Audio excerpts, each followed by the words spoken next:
Welcome back to the Florida CME Group here Friday, June 3rd. I'm Killer from Treasury Curve. Got cash? We can help. Get me at The Killer on my Twitter account or let me know how I can help manage your overnight cash component.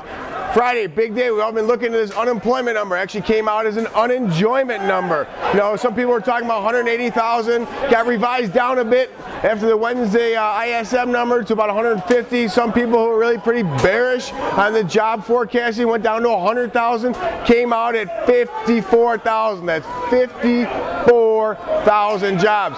Pull out, extract that McDonald's number, which kind of convoluted some things. We're actually in negative territory, folks. You know, so we really saw a pretty big hit. You know, we talked about this S&P level, this 1293 level. In the event, I've been tweeting, you know, in the event we get a weak number, it should go down to 1293. Stopped a little bit short of the killer number, but came in at 1294.50. So a pretty good bounce here. This ISM, this 9 o'clock number, you know, it wasn't significantly strong, but it wasn't significantly weak. Therefore, we saw a little bit of a pop. You know, the S&P rallied up, did some back and fill on the chart here. So we've seen it kind of come back up to this 1306. I think there's going to be a little bit of a pop and drop today. I think that unemployment number should overshadow. I think this weak data, this June weak data is really going to be paramount moving forward. You know, there's a lot of talk about future stimulus. There's talk about GDP being under 3%. You know, Peter Yasser, great job today on CNBC again, Peter. He got on there and talked about possibly a Great Depression.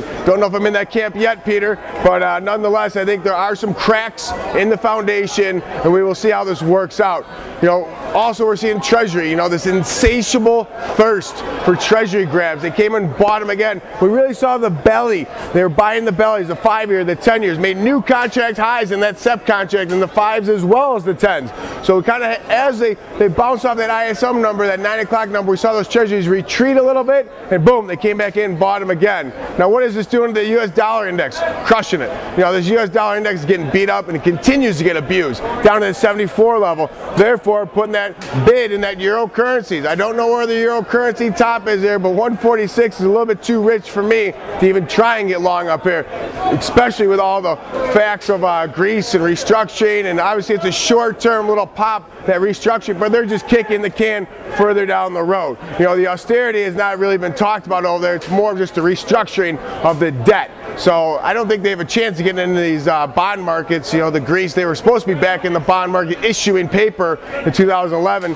2012 is still suspect. So I think we're going to see the rest of this day playing out here. But I think this week we have to be positive from a trading perspective. Despite the fact the market's down, we are seeing volume return. And that's great. You're able to get in and out. So, you know, keep your stops short. Be disciplined. Hope you're having a great week. Enjoy a long week. I think next week is going to be tumultuous as well, because remember, folks, June 30th, the drop date, the QE2, you know, that's all coming about here. And I actually had a great interview this morning on Bloomberg. Hope you had a chance to see, but we talked about inflation.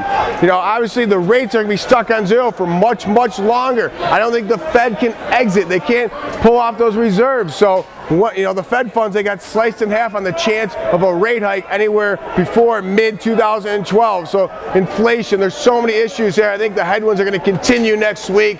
Have a great weekend. And one other thing from the Florida CME Group, remember, be the hammer, not the nail.